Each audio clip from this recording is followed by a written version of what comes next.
And before ko mahuman, para di ko niyo makalimtan, naalala ko yung istorya sa inyo nga story. Story na to. Story lang.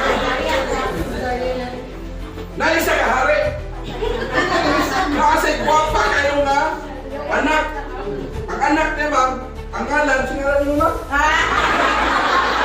Singalan mo? Ang prinsesa, mo yung ngalan niya. Angel pangalan. O, Angel ang pangalan sa prinsesa. Pero hindi clear ang hari. Nagkinsa itong taong pinakaisod. Mo'y paasawa mo na siyang anak.